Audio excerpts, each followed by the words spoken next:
Good morning, Cowboys Nation. Welcome to another episode of the Writer's Block podcast. I am your host, David Howman, joined by the man, the myth, the legend, the icebreaker himself, Brandon Clements, who you can find on Twitter at Icebreaker21.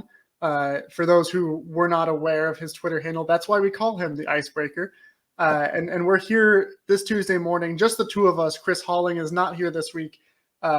Just as the Cowboys are taking a little bit of a mini bye for themselves after playing Thursday night, Chris is taking a mini bye of his own. But Brandon and I are still here, grinding out the tape and running all the numbers, all those things. But we will be back at full strength next week when the Cowboys are at full strength as well. Not at full strength, as we'll be discussing in this episode. They took a few hits in their win over the Giants on Thursday night. But Brandon, it's been a few days since the Cowboys played. We've all had time to kind of sit and think and marinate and watch Syracuse do their thing in the meantime. Of course, naturally. How are you doing? How are you feeling before we really dive into all things Cowboys? Well, first, I got to ask, if it's just the two of us, is it Grover Washington or is it Will Smith version of it? I just wanted to put that out there. That is a very, very good pull from you, and I respect it and I applaud. You know Grover Washington, right? Yeah, but okay. I always say when in doubt, we go Will Smith. Unless you're Chris Rock, right? We won't go down that rabbit hole. But besides that, I just had to put that in there. No, it was a good week. Syracuse took care of business. Not surprisingly, I mean, Kyle McCord looks all of the Heisman, guy that I've always been, I've been saying. But it's Holy Cross. No offense, they're small school. They're on the lower end of the D1 scale. But it was it was a competitive game, and you know what, the Cuse did what they needed to do. It was and it's noteworthy too because when Syracuse was before they hired Fran Brown as their head coach, the other coach that they were considering. Yes, Bob Chesney, then the head coach of Holy Cross, had turned them into a perennial contender. Now he's at James Madison, and I believe they're still undefeated. And by the way, I don't know if you remember this, but before I heard about Fran Brown, Bob Chesney was my choice. I don't know if you remember that. Yeah, correct? I remember. I mean, I talked to different people that have covered him and all that stuff. So, yeah, and you know what? The crazy thing is on College Game Day this past week, I think it was Reese Davis. It's like promos write themselves. This whole Matt Saluka thing. He goes, Matt Saluka played for who Syracuse is playing this week, Holy Cross, and then the following week Syracuse is playing who he just played for and is not playing for anymore is UNLV. It's like it's crazy how that whole thing all works, but nevertheless, sad news. Obviously with we were just talking off air. Pete Rose, the legendary baseball player, passed away. I got to do the finger wag. I'm not as good as I couldn't block shots like Dikembe Mutombo, but rest in peace to both of those great legends of their respective sports. And for Cowboys land, the injuries are just piling up. I know we're going to get into it, so I'm a little that's the sad part. That's the tough part about the NFL is they should have kicked the crap out of the Giants, but they didn't. And, in this case, they won, but did they really win is the real question. Yeah, of course.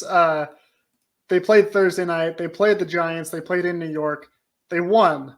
Let's just leave it there. They won. Let's enjoy the win. Of course, we can't do that. No. Nobody in Cowboys Nation can ever just leave it, right? We're either going to get way overhyped, you really believe in this team, or we're going to do what we're doing right now, which is, man, you only beat them 20-15. Yeah. And now here, I'll say this, because it was Thursday night, of course. We've had a few days to really sit and marinate. For those who are regular listeners, we record this show Monday night. So normally we're, about 24 hours off of the game in one way or another, which it gives enough time where we've thought a few things through. But there's still some emotion playing into it. This, I feel like, talking about the game now, feels very detached. It almost feels like it's been weeks since we watched that one happen. Yeah. But I'll say this, after really sitting and thinking about it, the vibes were not good in this game. there was never a point where I was like, okay, the Cowboys have things put together. But thinking back on it, I mean, Dak Prescott had a good game. He was slinging it. He was completing passes at a very high level. Yeah. He was playing the way that you want to see him play. The other thing is the run defense played phenomenal. The Giants averaged 1.1 yards per carry in this game.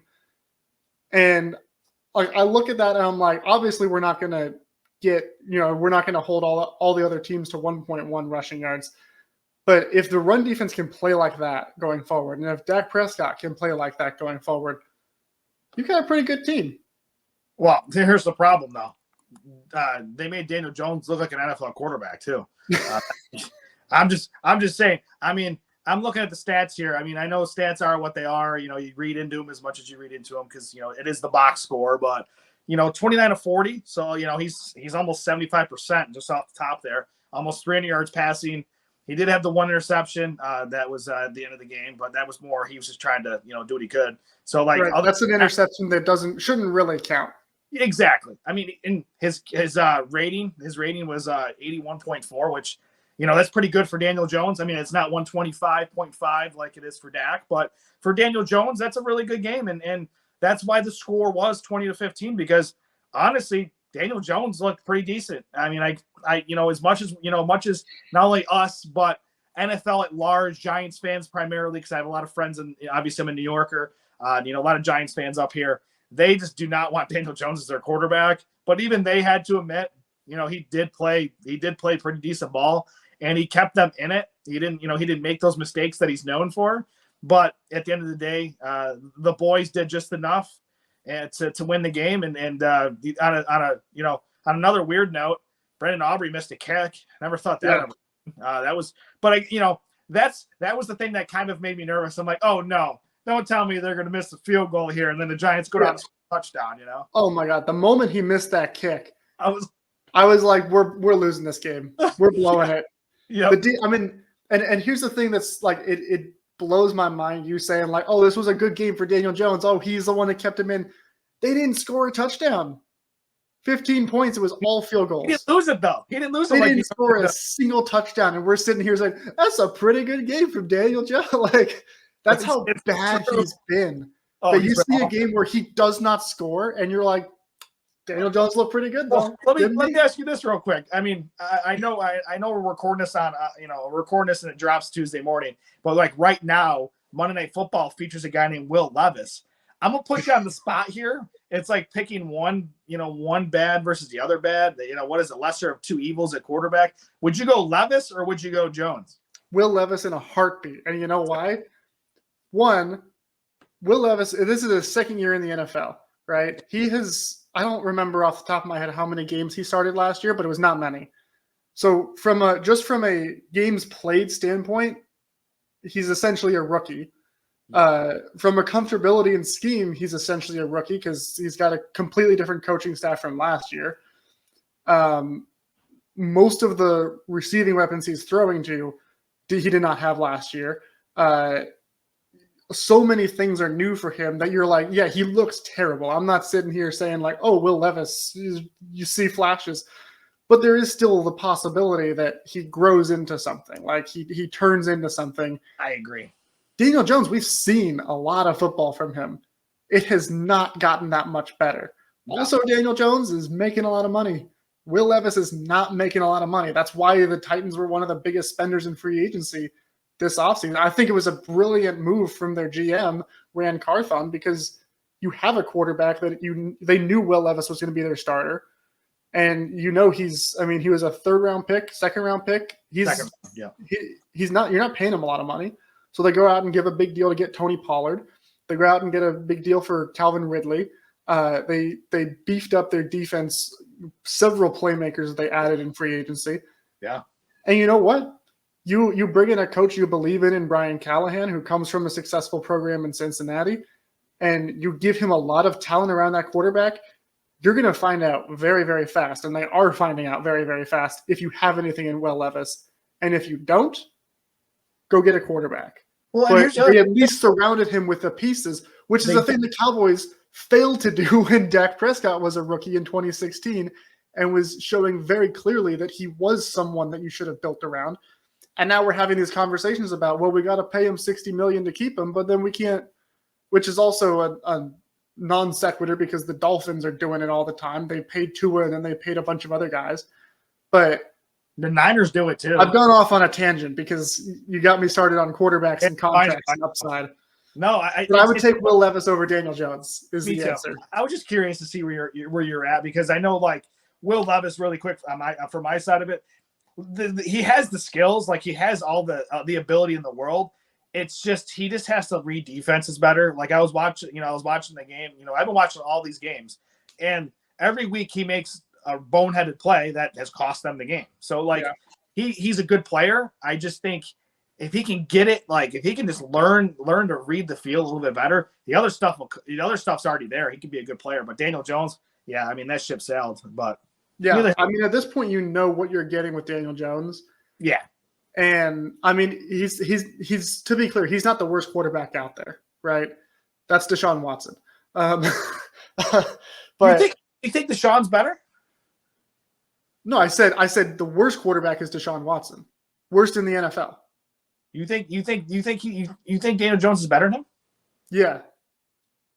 And I'm just talking pure football, by the way. Yeah. Well, but also, like, you can't discount the off-field problems, because also your quarterback has to be the leader on some level.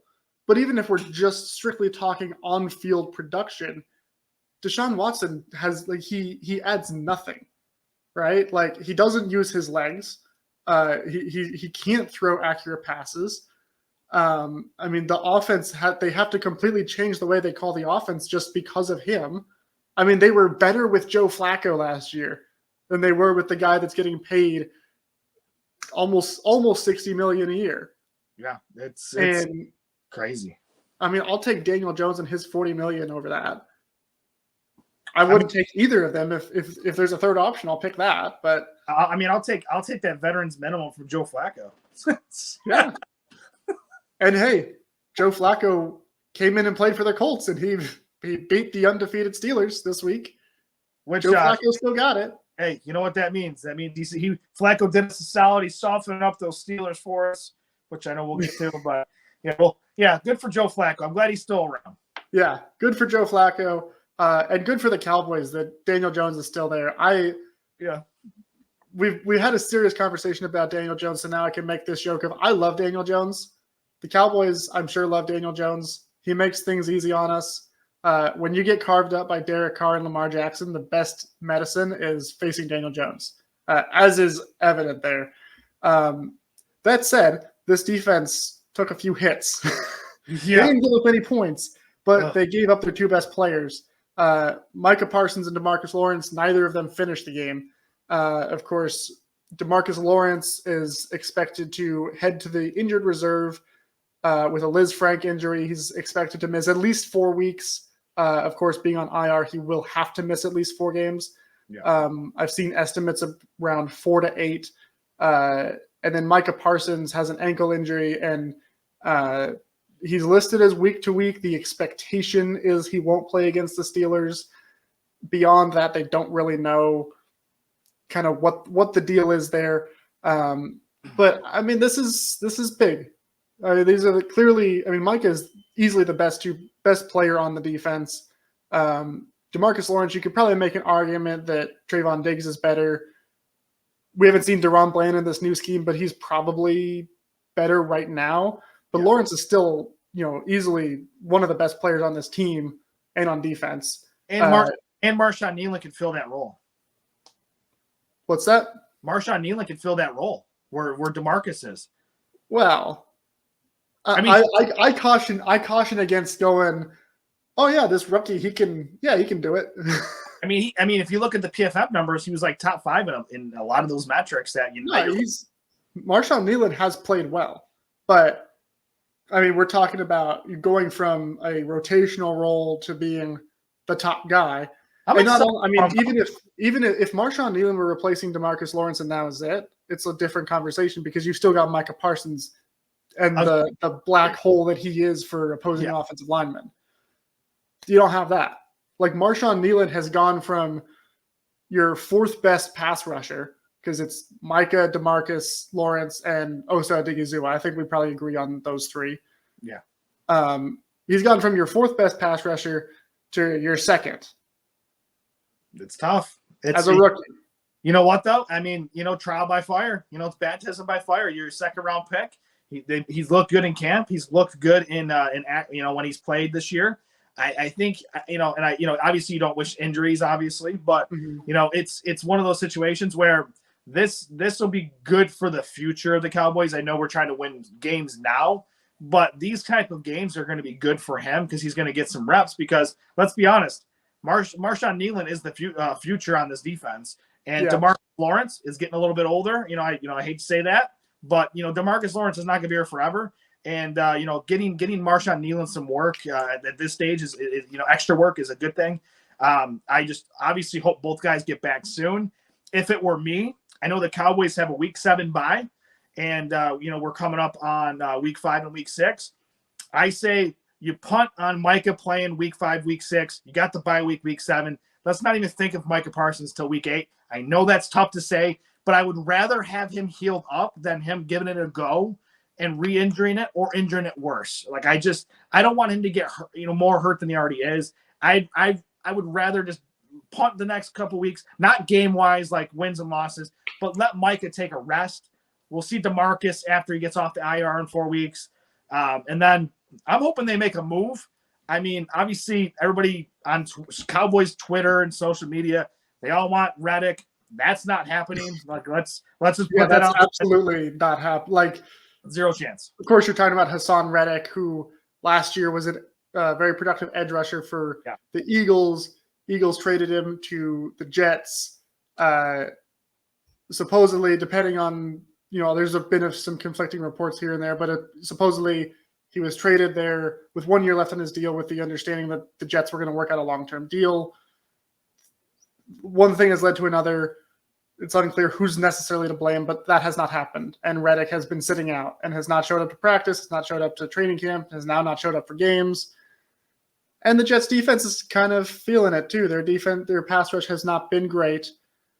But now they're kind of in a spot of, well, what do we do? Where he's not under contract beyond next year, but also there's so many things there that make it difficult to then trade for him, especially for the Cowboys.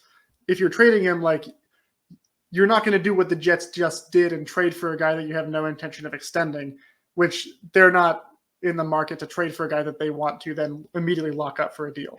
Exactly. It's a tough situation. I know, like, Cowboys Nation, a lot of those on social media, that was their first thought. It's not happening. I mean, there's a couple names out there that do interest me. Obviously, Carl Lawson's he's already played for us, already.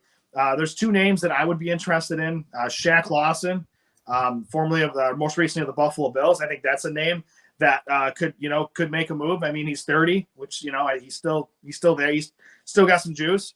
Yannick Ngakoue, he played for Chicago most recently. I think Ngakoue just signed with a team a couple of weeks ago. Did he? Yeah. I gotta have Spotrac update that because Spotrac's dropping the ball here. I'm just going off of what I see on Spotrac is available. So if that is the case, then he just got signed by the Ravens a couple of weeks ago. Of course he did. The Ravens, they're the nightmare of the Baltimore Ravens and Derrick Henry. Thank you, Baltimore. I mean, still, but you know what though? All my great friends here in upstate New York, they're all feeling it because the Ravens just demolished the Bills. So it's but I did not. I don't know why. Sorry about that because I was going off of Spotrac because I clicked on because how you got to filter through and do all available stuff. Yeah, I mean they have him as available next to Shaq Lawson. So I'm like, well, I know Shaq's not. I know Shaq's name's been tossed out there. So that was shout out to Spotrac. Fix your crap. This is. We don't do endorsements for anybody, but this would certainly not be an endorsement for Spotrac right now. Yeah, 2 days ago. 2 days ago, John Harbaugh was talking about it. So yeah, I mean, hey, there you go. I guess knock him off the list. Apparently. Well, I think one thing that when I'm thinking about like names to step up here as well, in terms of edge rush. I mean, obviously, Marshawn Nealon is the first one that comes up. what I'm excited for, though, is Chauncey Golston. Because, the last couple of years, Chauncey Golston, they've kind of been cross-training him at defensive tackle and defensive end. Mike Zimmer came in and said, hey, we're going to put you at defensive end, which absolutely always has been the correct move. Chauncey Golston was in college, played defensive end at Iowa. He was one of the best edge-setting, run-defending defensive ends in all of college football his final year at Iowa. And I just never understood when you watch him play how you look at that and say, yeah, let's move him inside. You're taking away the thing he does best. And in this game against the Giants, I mean, I'll say this was not a banner day one way or the other for the pass rush. Daniel Jones did a good job of getting the ball out quick. There were not a whole lot of times that he let the pass rush get going. But Chauncey Golston had one of the better days in terms of pressures and pass rush performance for this defense. And I think getting him some more reps will also be advantageous for your run defense in taking that performance against New York and stretching that out into multiple games of good run defense performances. So, I mean, we're excited to see what Marshawn Nealon's going to do. We're obviously going to see more of Carl Lawson because that's what they brought him here to do, is rush the passer. And I think we'll see more of Chauncey Golston. I'm excited for that because he hasn't even really had much of an opportunity, whether he was playing a defensive tackle or defensive end. So we're going to get to see. We'll see that one way or the other this week against the Steelers. Any trade targets that you're interested in? Not a defensive end. Yeah, I saw some. I'll tell you. Here's the trade target I'm interested in, and it might have been you. Somebody mentioned on the show recently. Amari Cooper. Oh, yeah, that was. I'm not taking credit. That was Chris. Okay, but Yeah, okay. So the news on Monday was that the Browns did some sort of contract maneuvering thing. They rearranged his bonuses and cap guarantees or whatever on his contract. Essentially, a move that makes it a lot easier to trade Amari Cooper, who, of course, is in the last year of his current deal in Cleveland and probably is not signing a new deal with Cleveland. Don't blame him. I mean, he's easily their most productive receiver. And I'm just thinking, like, hey, if you can get him for a day 3 pick, like what you gave up for him, because Brandon Cooks has not done anything for this offense. No. And I've been like the last week, the two of y'all were saying, like to say like Brandon Cooks is not doing it. And I was like, I don't know, like Brandon Cooks, he's reliable. And then I saw that game, and I mean, this man, I have all the utmost respect for Brandon Cooks and what he's done in his career. I was so excited when he got to Dallas. Even when he and Dak started heating up in their connection late last year, I was really excited. He has no physicality at the catch point at this rate. No. I mean, he had 4 targets in this game. One of them was completed. That was on a slant route where he caught it in motion. The 3 others were all ones where he was coming back to the ball, and he was just slow in coming to the ball. He let his defender get through him, break up the pass. He's not reliable to go out and get the ball. You have to get him in motion. You have to put it on his hands. And that's not the Brandon Cooks that we've seen for the last however many years that he's been doing it at this level, where he's been hitting 1,000-yard receiving over and over and over. Here's the thing. I'll say again, Jalen Tolbert had another good game too. Jalen Tolbert, you and Chris have both said plenty of things about Jalen Tolbert. He has stacked now 3 straight games of genuinely good football. Jalen Tolbert's not what I'm worried about in this receiver room anymore. It's Brandon Cooks. So you're bringing Amari Cooper. You know what? Here's what I'll say. I mean, there's 2 things I'll add to that. Like, the only way Jerry Jones does that is if he gives up less than what he gave away. The whole Coop was acquired for like a 5th. So like if the Browns said, hey, if you want him for like a 6 or 7, then it's like, okay, but if like they say we want a 4, Jerry's not going to do it because then he's going to know he lost, so to speak. So I just don't see it happening there. For me, and you made a great point with Brandon Cooks and the whole, like, he's not physical, and this and that.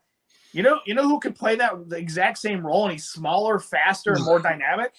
Kevontae Turpin. I'm just I thought saying. you were for sure going with Ryan Flournoy. No, Ryan Flournoy's big. Ryan Flournoy's big. Like he's a 6'1", over 200-pound wide receiver. But like, obviously Brandon Cooks, he's 5'10", 189, give or take.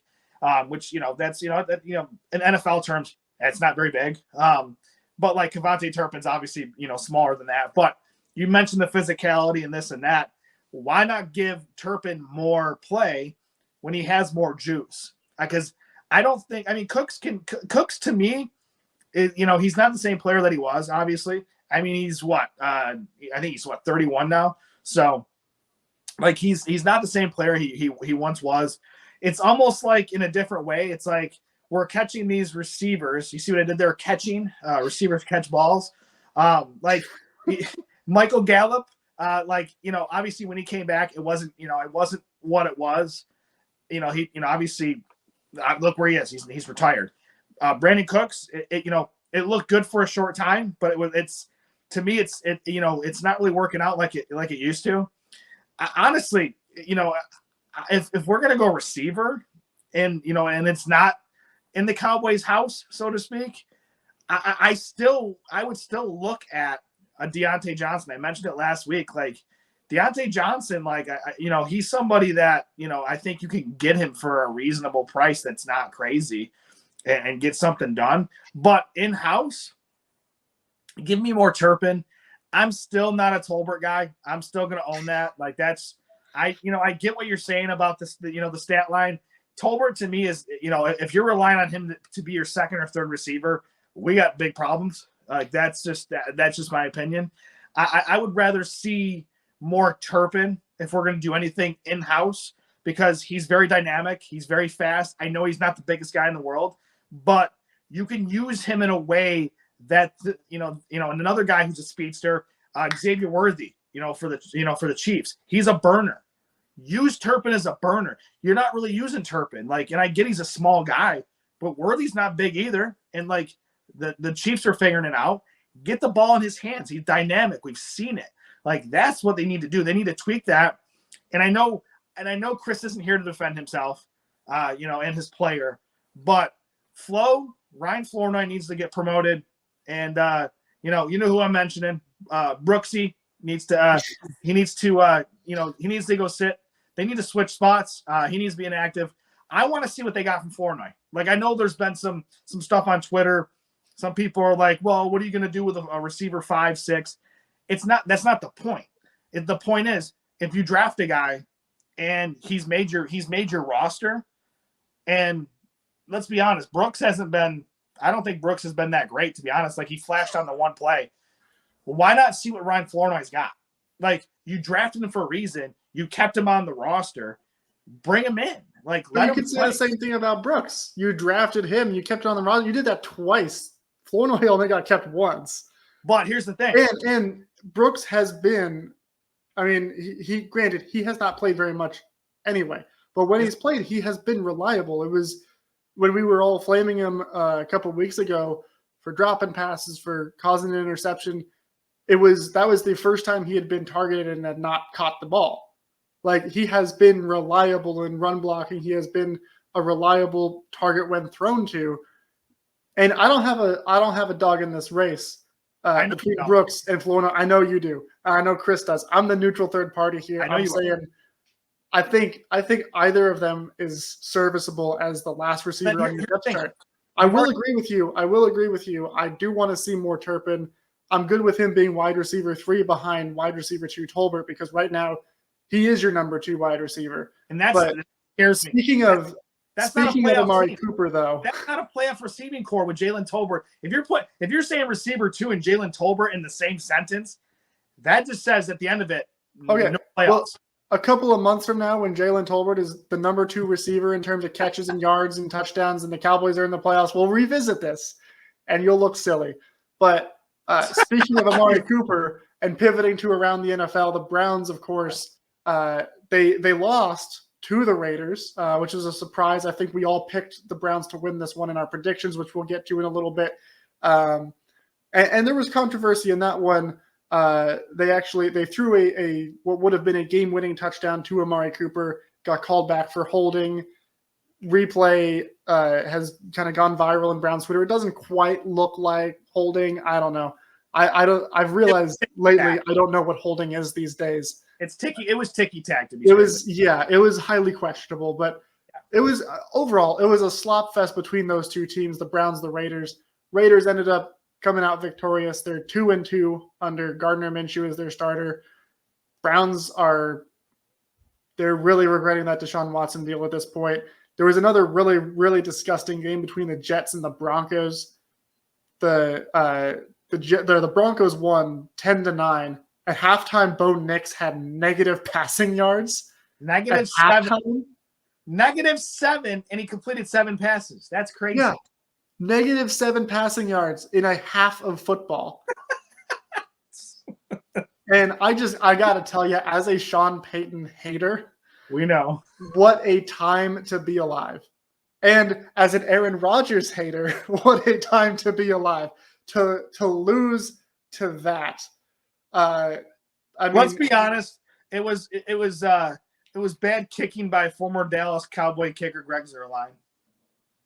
Yeah. I mean, everyone would get that with ease. There were a few bad things in that game. And it was yet another week of just some interesting outcomes. Of course, Sunday Night Football, we had the Ravens and the Bills.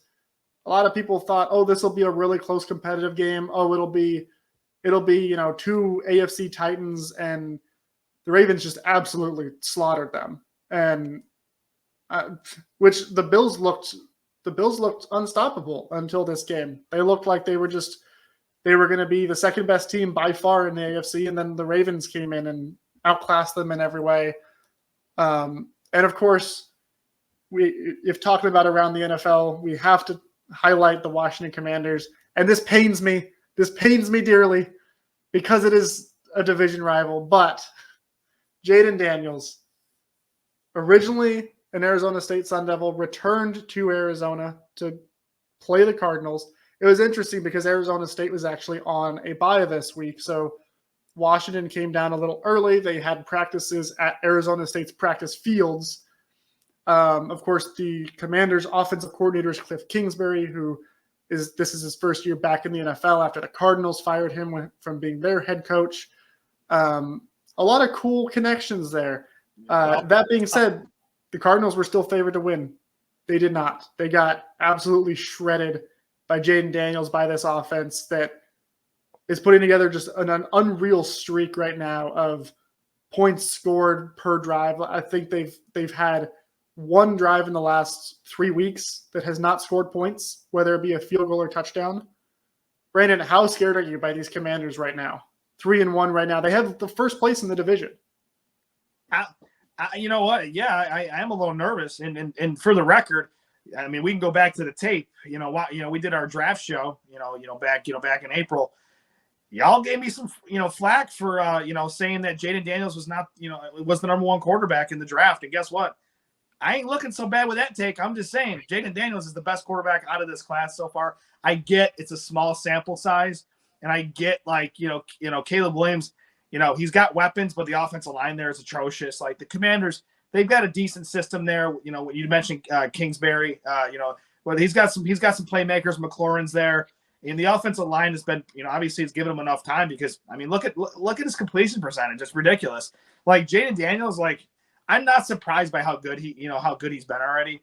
And I said it before too, when he got drafted, to our rival, the Commanders, I was not happy about it because I'm like, great, we got to see this guy twice for the next 10, 15 years. I'm not looking forward to that. Like I root for good football. I always will. I'm a football guy first, but when you play my boys, I root against him, twice a year guaranteed.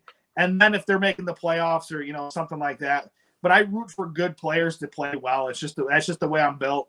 And I'm just happy that Jaden Daniels is playing well, but it still pains me that it happens that way. Kind of brings me back to another very second overall pick. Donovan McNabb, played for the Philadelphia Eagles. I thought you were going in a different me. direction there. I thought you were going RG3. I mean, he's one of them. RG3 is also there as well. A great school, Baylor University, another program I love. But no, I was going back to McNabb because of, the Syracuse ties, of course. Syracuse legend Donovan McNabb.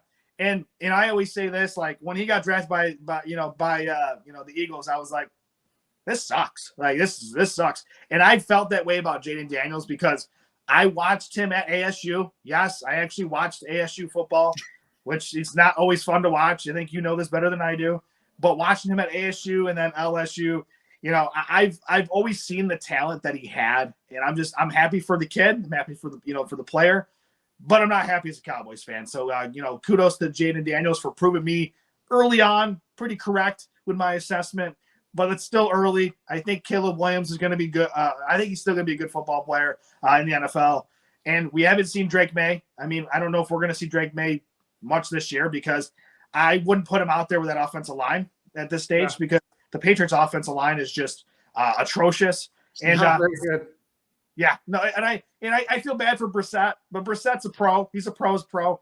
He's going to take his licks, and Mays is going to sit back and not take hits and learn the NFL game, and then maybe they'll draft a bunch of offensive linemen or do something because I don't want to see a guy, whether I was high on him in the draft process or not. I want to see him get a fair chance. I want to see him play behind, have an offensive line in front of him that's, really good or quality and be able to, let's see if we can make the throws and read defenses and all that. So it's going to be interesting to see how this class builds up. But look at the records. Look at the records so far. I mean, they're above 500.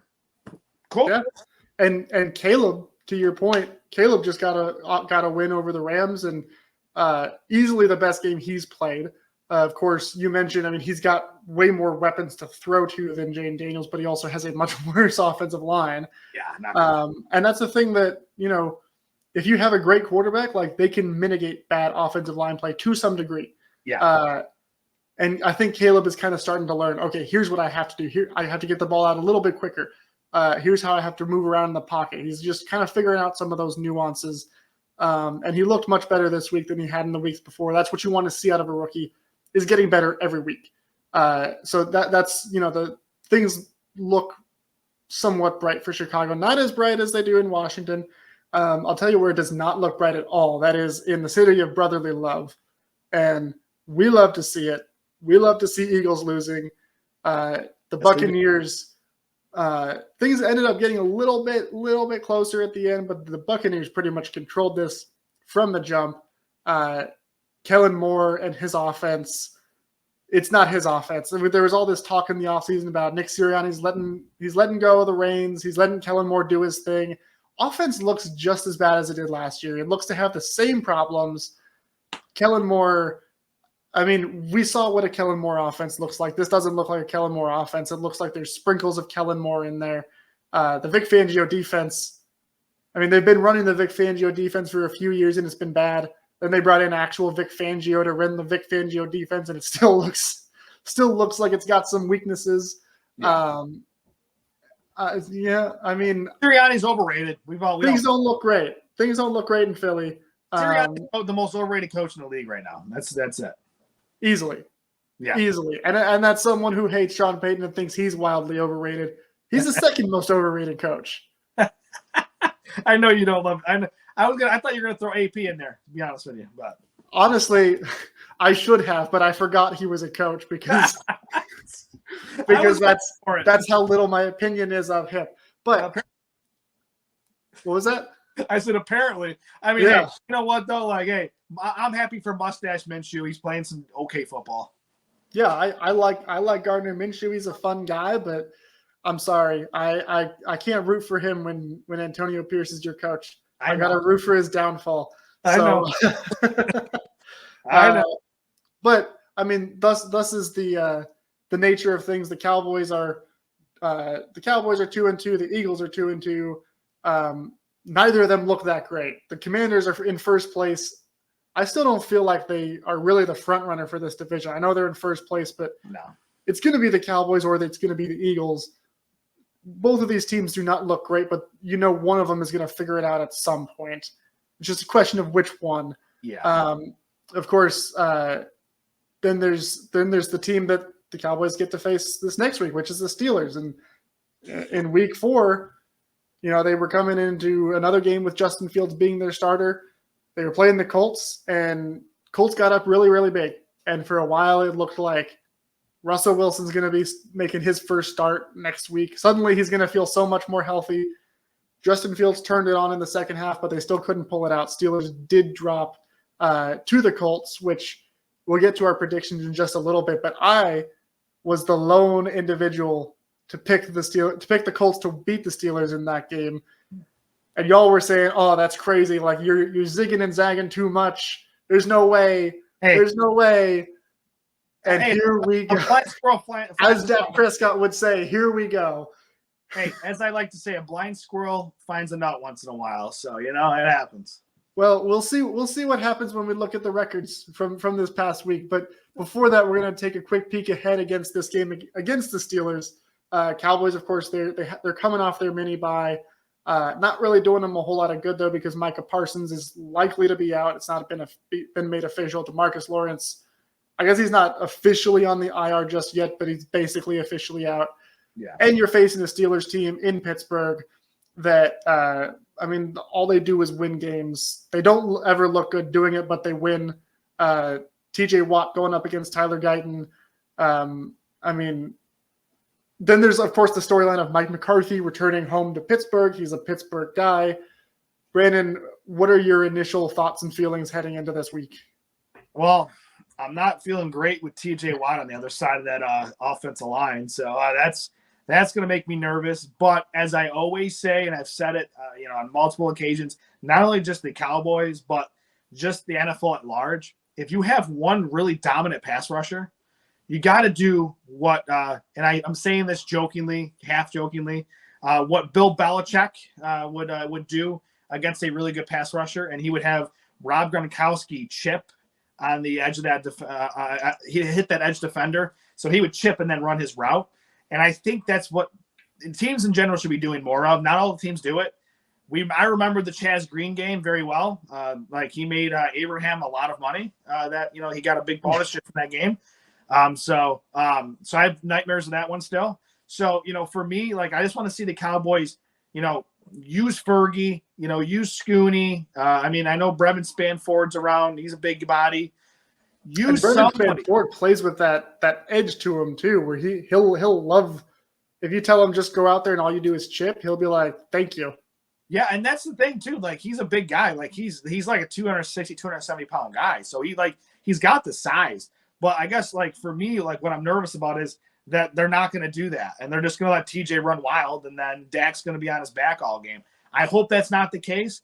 I would like to see Fergie or Scooney, particularly because I would like to see them chip and then get to their route.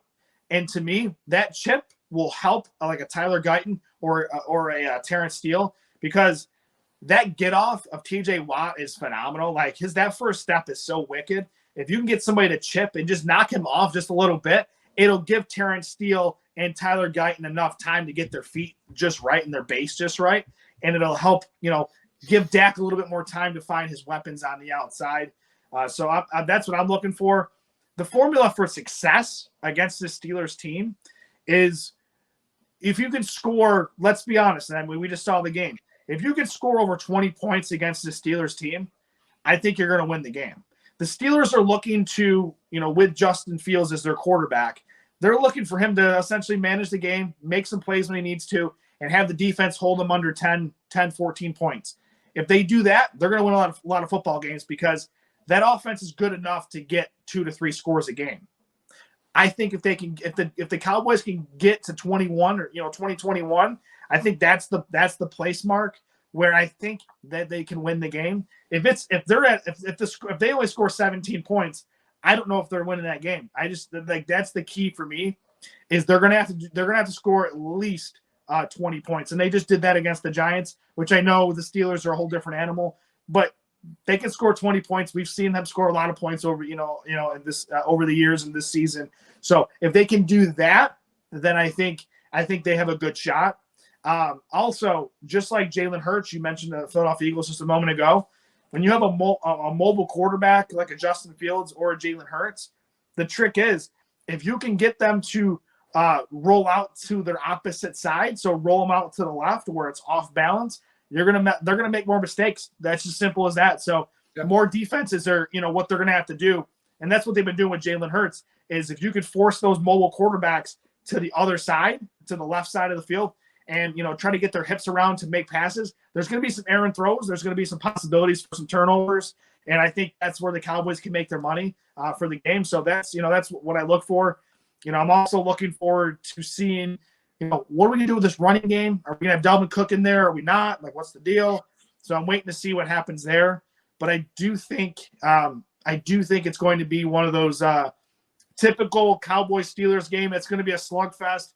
I love it. It's one of the great rivalries of in the NFL, and I'm all for it. So regardless, it's going to be I think it's going to be a close game either way. But who do you think's winning? You said if they can get to 20, they can win. But do they? I say yes. Make your claim right here and now. Plant your flag. I'll say right now, I think the Cowboys. If I had to put it out there, I think it's going to be I would say like a 20-17 type game. That's like maybe 21. Cowboys winning? What's that? Cowboys winning? Yeah, I think so. I do. Yeah, I'm hammering that in. I think they do enough to win the game. Because let's be honest, I think if you can get Justin Fields to think too much and get off balance with the throws and push him to the opposite, to the left side and get him in a position where he can't get his base right and throw the football the way he wants to, I think mistakes can be had. And I think that's where it's going to happen. I think if I had to put a final score, just because I think Aubrey's going to kick some field goals, I'll say it's a 20-17 game, and I think the Cowboys come out for the win. I completely agree on what you're saying about how to stop this offense, how to get Justin Fields off kilter. I'm going to say this. 2 weeks ago, the Cowboys faced a similar, not the same, but similar type of player in Lamar Jackson. Now, Lamar is a much better all-around player than Justin Fields, but similar. Yeah. I mean, I think Justin Fields is probably the only other quarterback out there that can approach Lamar in terms of just sheer speed. Maybe there's somebody that I'm just completely forgetting. I mean, if you're looking for pure speed and athleticism, I know his passing's not there yet. I would say like a Malik Willis. Perhaps, yes. But I mean, Justin Fields is the closest. If you were to say, I'm going to run the Ravens offense, Justin Fields is the one who, just physically speaking, is the only one that can probably mimic it. But he's not nearly the passer. He's not nearly the leader yet that Lamar is right now, which is why he's on his second team. Jaden Daniels, I think, could do it too. I think he's very athletic. Well, yeah. I mean, he's 4 games in, so I'm not going to put that on him. I know. But my point being, though, the defense in that game against the Ravens, yeah, it was a weird thing because the first 3 quarters, like they didn't do well, to put it lightly. But specifically, they looked very sloppy and undisciplined when defending the option. And there was just confusion in how guys were doing it. Well, last week against the Giants on a short week, because, I mean, Daniel Jones is not Lamar Jackson, but they do still run a lot of read option plays. And you could see already just the communication between the players. There was one who very clearly knew he was taking the quarterback, one who was taking the guy he was faking the handoff to. Like they got that tuned up. And we also saw even in that fourth quarter against the Ravens, granted they weren't running their full offense at that point, but the defense did get a few stops, including on some option plays. And I think those things together gives me hope for this defense being able to not completely shut down the Steelers offense, but limit them, make Justin Fields uncomfortable. And I think this Steelers defense is kind of unique because like they have TJ Watt, they have Micah Fitzpatrick, like they have a couple of players here and there that are just world beaters. Yeah. But if those guys aren't doing the things that they do, then the defense becomes very, very beatable. So it's like if you catch one of those guys on an off day, you can put up some points. Yeah. So it's kind of a coin flip on, is this offense going to be able to score against the Steelers? That said, I do like Dak Prescott. I trust Dak Prescott. I think if you get into a knife fight there, I mean, I trust Dak versus Fields. I'm picking the Cowboys to win this. I do think it'll be close as well. I don't have a fancy score prediction like you, but 2017 is probably not that far off. I can tell you one thing. Steelers being in this game and it being in Pittsburgh, it's going to be ugly. And I tweeted this after the Giants game. I said, here's my copium for the night, is that the Cowboys intentionally won this game in the ugliest way possible to prepare for the Steelers. So maybe that comes into play. Maybe it doesn't. Who knows? Yeah. But with that, we both are picking the Cowboys win, and we'll see what Chris thinks. He's probably going to go against us because he's pulling the plug on the whole season, as we know. Yeah, he's ready for the draft. Yeah. Well, speaking of predictions, we've got our updated records through 4 weeks now. For those not watching on YouTube, for those who are listening on Spotify, Apple, or wherever else it is that you can get your podcasts, Chris is still in the lead. He's got a 26-21 record. I'm catching up. Icebreaker's catching up. He's at 25-22, and not far behind is yours truly, David Howman, at 23-24. I will say, this past week, like I said, first of all, I picked the Colts to upset the Steelers, and I was right. They didn't even need Anthony Richardson. He left the game twice with an injury. Didn't matter. Joe Flacco gets the job done. He did. Yeah. I was 10-6 this last week in my predictions. All that zigging, all that zagging. You were making fun of me. 10-6. What a week. Brandon, you were also 10-6, so we tied. Chris was 9-7. He had. There were a couple of times he picked the favorite and upset happened. It happens, but that's why you got to zig and that's why you got to zag. So with that in mind, to close out this episode, we're going to make our week 5 predictions. Of course, we're recording this Monday night, so there's 2 Monday night games going on. Those results have not been factored into the records we just flashed, but they will be updated by the next episode, of course. But going into week 5 in our predictions, we've got the Buccaneers and the Falcons. They both had wins this week. Both of them look to be mostly impressive, if not reliable. I think this game's in Atlanta, and last week I picked the Falcons to beat the Saints in their first divisional matchup of the year, largely because I thought it would be close, but it's in Atlanta. I'll give the nod to the home team, and I'm doing the same thing here, taking the Falcons. I think that offense is starting to come in, get their rhythm with Kirk Cousins being the quarterback. I'm taking the Falcons. But what say you, Mr. Icebreaker?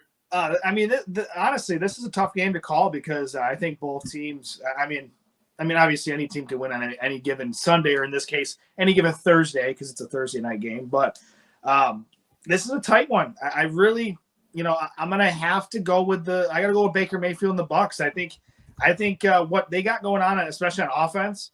I like the connection with Mike Evans and Chris Godwin. I think they're playing some good ball right now. I think Bucky Irving's starting to show out, their recent draft pick from this past year's class out of Oregon. Another running back the Cowboys could have drafted, but that's neither here nor there. And Rashad White. Hey, you said last week when we were making predictions on Eagles Buccaneers, you said it could be the Bucky Irving show. There you go. I mean, Bucky Irving, man. I'm not gonna lie to you. I've been trying to acquire a bunch of shares with him in fantasy, so I'm a big Bucky Irving guy. I wish I would have been bigger on the draft night, but I liked him. I just, at that point, I didn't want to take him too. Somebody took him way too early in a bunch of my leagues, so I couldn't take him. But yeah, I think the Bucs are gonna pull it out. I do think this is a close game. I know I say that a lot, but I do think this is going to be a close game. I would say it's going to be within a touchdown. I think that's fair, and I mean it's a divisional game in a division that's pretty wide open, except for the Panthers. Yeah. But it'll be interesting to see. Next up, we've got the Jets and the Vikings. Of course, the Vikings. It got close at the end, but they were blowing out the Packers for most of the game. The Vikings with Sam Darnold are 4-0. They're undefeated, and now they're playing at home against the Jets, who have not looked great, who just lost to Bo Nix in his -7 passing yards and a half. Can they make it 5-0? This is another tough game, sleepy tough, because I know you have your disdain for Aaron Rodgers, but I still think there's plenty of I think there's some fuel left in the tank, so to speak. But to me, I got to go with the Vikings. This is the Sam Darnold. It's going to be the Sam Darnold revenge game. I think he's going to show them why they made another mistake by not getting rid of him too quickly. Because I think Sam Darnold, and this is crazy to say because I never thought I would ever say these words, but Sam Darnold is in the MVP conversation right now, and I'm just putting it out there. He's playing some good football. Do I think he finished the season as MVP? No, I don't think so. But early on, through 4 games, I think he's been playing some great ball, best ball of his career. And then the key thing is it's an admittedly low bar for best in his career, though. I know, but he has been playing some great football. So good on Sam Darnold for righting the ship, and he's not a complete bust at this point. So good for him. Yeah, I think it's at home, so I'll go with the Vikings over the Jets. I'm not going to go there on the MVP discussion because it's way too early. But I will say Sam Darnold at this point is the front runner for comeback player of the year, just like Geno Smith a couple of years ago. Kevin O'Connell also has to be the front runner for coach of the year right now. I mean, you talk about they were going into a year resetting the quarterback position, drafting J.J. McCarthy, and people were saying, I don't know how good they're going to be. It all depends on how quickly J.J. McCarthy can adjust. And then he gets injured and he's out for the year, and people were saying, well, now they're definitely going to be bad. Sam Darnold, 4-0. And guess what? They're going to go 5-0 because I'm picking them to beat the Jets too. I think really the biggest thing with this Vikings team, though, I mean, Sam Darnold's looked impressive, but the defense continues to just obliterate opposing quarterbacks. And Jordan Love came back this week and didn't matter. He threw, I think, 3 picks. I mean, and I mean, Brian Flores, Aaron Rodgers is, and he's a high IQ player. Not a high IQ person, but he's a high IQ player. But even then, I mean, this defense under defensive coordinator Brian Flores, I mean, you can't do anything against this scheme. It's so hard to beat. And I think he's just going to make life miserable for Aaron Rodgers. Speaking of miserable, next up we've got the Panthers playing on the road against the Bears. I mean, we're taking the Bears, right? Are you? Yeah, slap it down. Yep. Yeah. Is there a game where we're going to pick the Panthers to win? I was hoping we were going to see the battle of the number 1 overall picks, but that's not happening already. Yeah. Andy Dalton did make things interesting last week in his second start with the Panthers. That's Andy Dalton in a nutshell. He keeps everybody in the game. Yeah. Speaking of Andy Dalton and his former team and the team he nearly beat this last week, the Bengals, that's our next one is Bengals, who are having a rough start to their own season, now taking on the Ravens, who looked terrifying against a Buffalo Bills team that many thought were one of the best teams in the NFL, and really probably still do. But I mean, the game's in Cincinnati, but does that even matter at this point with how the Bengals have looked relative to how the Ravens are playing now? Yeah, I mean, I gotta hammer down on the Ravens. I mean, King Henry, he's rolling right now. Lamar's Lamar. They got all these great weapons on offense. The Ravens defense is still a really good defense, and the Bengals haven't figured it out yet. So I have to go with the Ravens in this game. Yeah, I agree. I mean, the Bengals. I mean, we've talked before. The Bengals always start slow, but this time it's taken a little bit to get out of there. They also have they've had a tough schedule to start the season. It's a lot harder to climb out of a slow start when you've got a bunch of good teams in the beginning. Yeah. Things aren't looking great for them right now. I'm taking the Ravens. Our next game is the Bills and the Texans. Now I'm gonna say right now, I said last week, I've been saying I think the Texans are kind of regressing a little bit this year. Not like completely falling out of the playoff picture, regressing, but not like everybody was anointing them in the offseason. They're like the class of the division now. I didn't quite buy it. And last week I took the Jaguars to beat them. I very, very nearly was vindicated because the Jaguars led late in that game. The Texans needed a last-second drive to win that game. They still won. They still won, yes, but I'm feeling vindicated anyway as being on to something. 3-1. That they're and all of them have been close. It has not been like blowout wins. That's okay. And you know what? They're going to get blown out by the Bills this week. and everybody's going to be talking about them then and saying, oh, are the Texans taking a step back? And I'm hearing like, yeah, we've been talking about it for weeks now. If you're listening to the best podcast that's out there in the Writer's Block podcast. So there's me puffing my chest. I'm taking the Bills in this one. Prove me wrong, Brandon. Yeah, I'm going with the Texans in this one. I think you know what? These close games are good because it means they're battle tested. So when it comes to the playoff time and getting into the December and the end of the season run, these tough games that they have won, 3-1 so far, that's going to help them later on. And I think it's going to help them in week 5 against the Buffalo Bills, who are coming off a game where, let's be honest, they got the brakes beat off of them. I mean, it's simple. Does beating the Giants by 5, is that good for the Cowboys? Because they're battle tested? I think every game's if it's a close game and you win it, I think it doesn't matter the opponent. It's every NFL team can beat anybody on any given Sunday. So I think but we were saying at the beginning, like, yeah, that game sucked. It wasn't fun. No, it does. Yeah, it does. But they're battle tested now. Yes. That's the thing with the Cowboys. That's why I felt more comfortable with them against the Steelers, because they won a tough game. Like the Giants brought their game, they brought their lunch pail, and they came to the game. They came to the game playing hard. So, and that's the thing. The Texans are getting everybody's best shot because of how good they were last year, and they're still 3-1. I still believe in the Houston Texans. I mean, they're the leader of the division, through September. And let's be honest, I think the Bills are going to be that team that takes a little bit of a step back, in my opinion. And I think the Texans are going to win this game. Well, one of us is going to be gloating like crazy next week when we get to this segment. But speaking of the AFC South and the Texans, 2 of their rivals are taking on a clash in this week with the Colts and the Jaguars going down to Jacksonville. I know where I stand on this, and I'll reveal it in a little bit. But Brandon, what are you thinking? Colts, Jags? Colts, Jags. Oh, I mean, let's be honest. I mean, the Doug Peterson era in Jacksonville hasn't been, great so far. It's not been good. Let's be honest. Trevor Lawrence, he's flashed it. He's flashed that ability, but, they just have not played good football this year. And I think, and regardless if it's Anthony Richardson or Joe Flacco, I think the Colts are one of those teams where I think they're going to win these type of games, and I think they win against the Jacksonville Jaguars.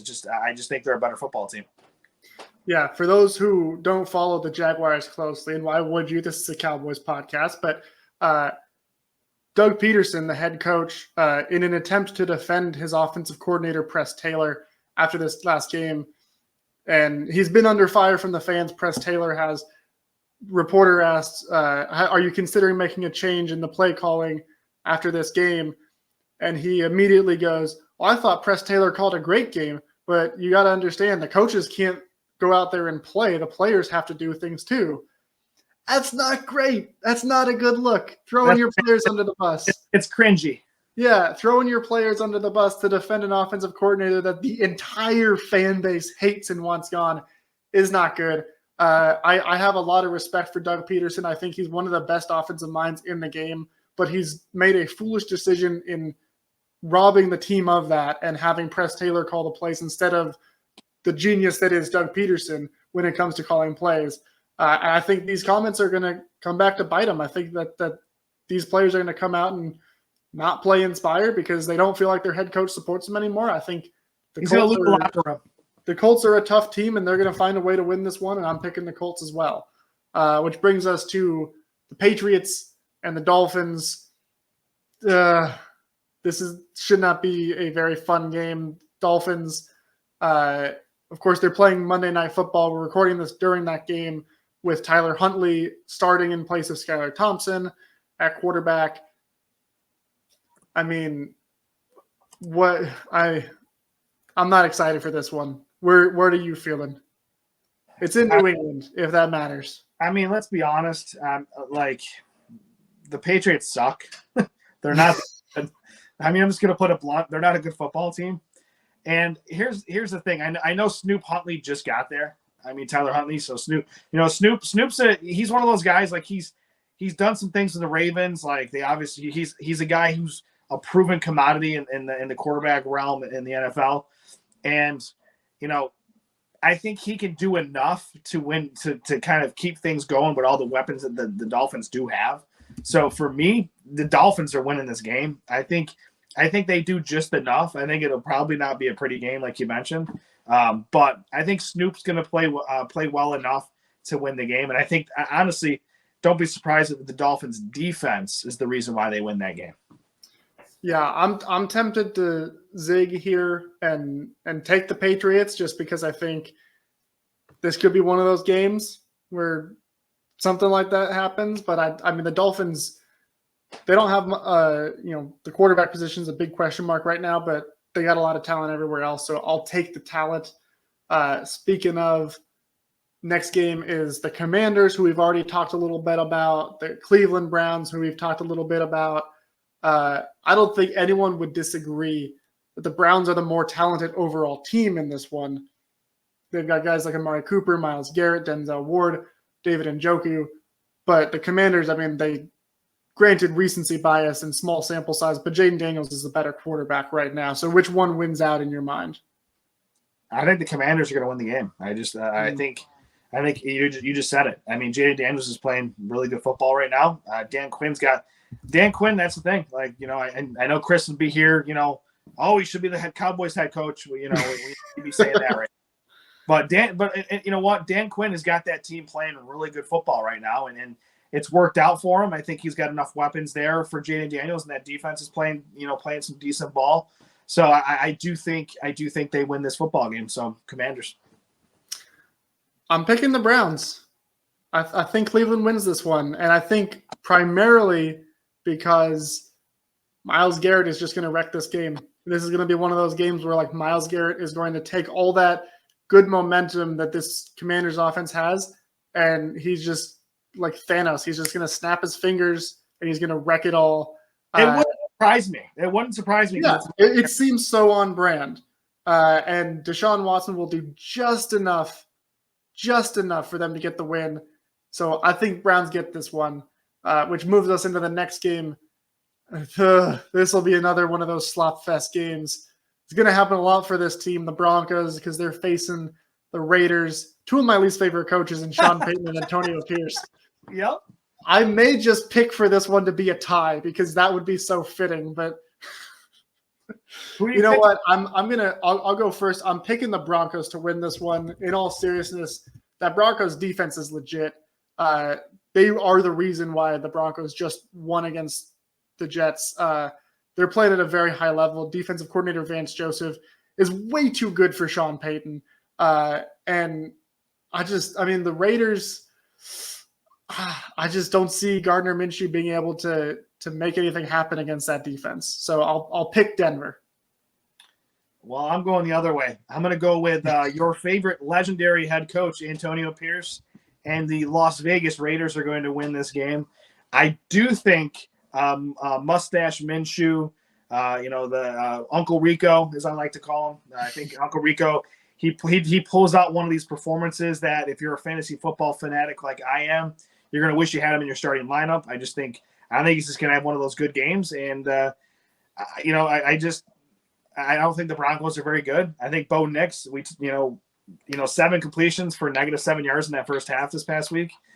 So that quarterback play is kind of important. And I think Gardner Minshew at this stage is better than Bo Nix right now.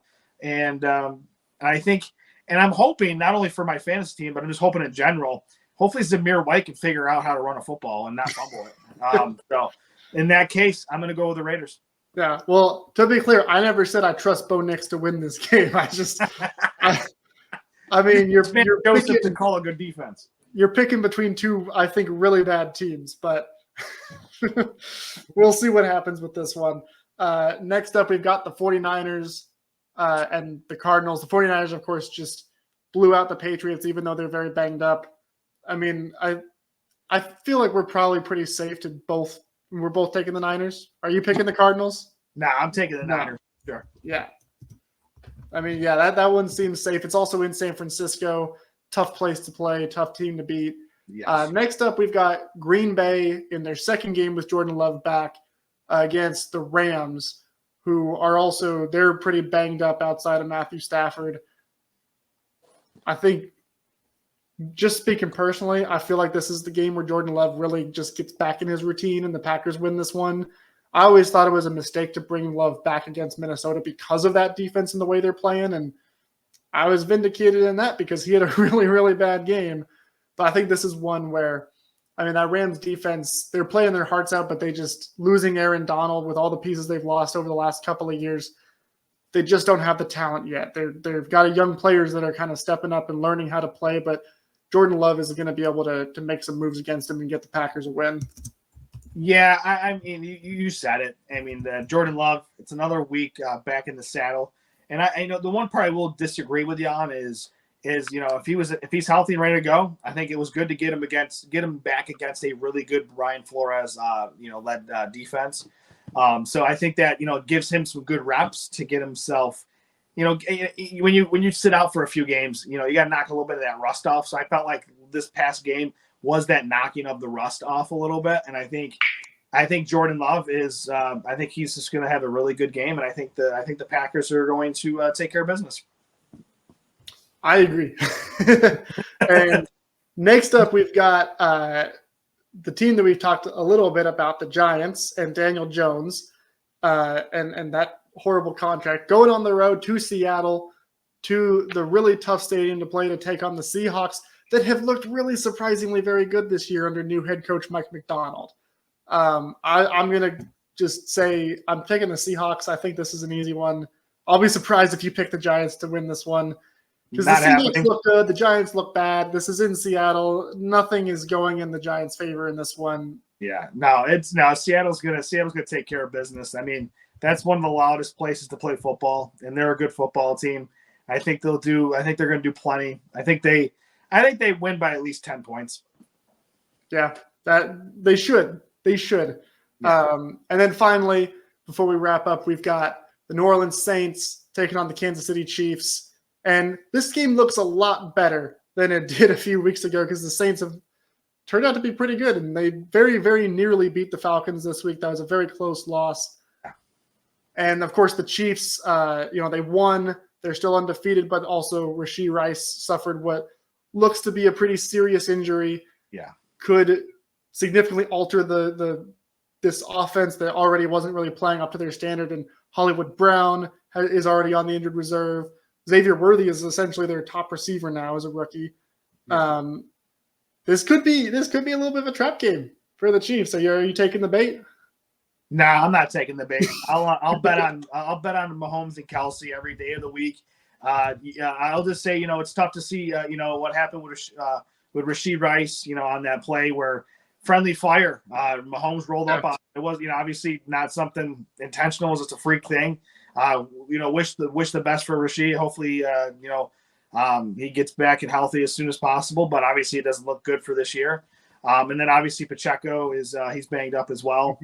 And you mentioned it. I mean, Xavier Worthy and Kelsey, those are the guys right now. And at the end of the day, I trust that they're gonna do what they do, and they're gonna run some really good Andy Reid screens, and I think they're gonna do some things like that with a guy like Samaje Perine and then Kareem Hunt. I mean, he's back in the saddle, and then your guy Carson Steele. And Carson, Carson will run between the tackles, but I think the other two are going to be more in that screen game, and I think they're going to use those guys in that way. And then, of course, Kelsey, and I think Worthy will do enough. I think they'll do enough to win the game. At the end of the day, you just trust Mahomes to do better than Derek Carr, and I think he will. Yeah, well, I really tried to dress that one up and add some drama to who we were going to pick. But, yeah, I'm not picking against the Chiefs until they show me that they are capable of losing a game, and even then I'll probably still pick them. Yeah. I did say though, once again, getting on my high horse here, because last week I said I picked the Chiefs to beat the Chargers, but I said next time they play, I'm picking the Chargers because I believe in this Chargers team under Jim Harbaugh. And what happened? The Chargers nearly did the darn thing. They look good. I'm buying Chargers stock right now, and I'm for sure picking them when they play again later in the season because that was a close one. Chiefs had a real scare, but having said all that, I am still picking the Chiefs. I think it'll also be a close one because New Orleans does have a good defense. Now they're facing an offense that is already, kind of finding their way still and has this injury. Adam Schefter did say during the day on Monday, a potential trade target for Amari Cooper could be the Chiefs. And that would be pretty disgusting to see Patrick Mahomes throw into one of the best route runners in the NFL. I'd rather him be in Dallas, but I wouldn't hate it in Kansas City. Would make it a lot easier to pick Chiefs games going forward. But either way, we're both in agreement. Chiefs should win that game. We're both in agreement the Cowboys should win against the Steelers. We're going to get Chris's picks in the meantime. I'm sure he'll share our optimism on America's team at this incredibly easy time to be a Cowboys fan. But whether it's win, lose, if it's the tie, I don't want to speak that into existence, but win, lose, or tie, we'll be here at the Writer's Block, as always, breaking down all things Cowboys. So until next week, for Chris Halling, for Brandon Clements, and for myself, David Howman, as always, how about them Cowboys?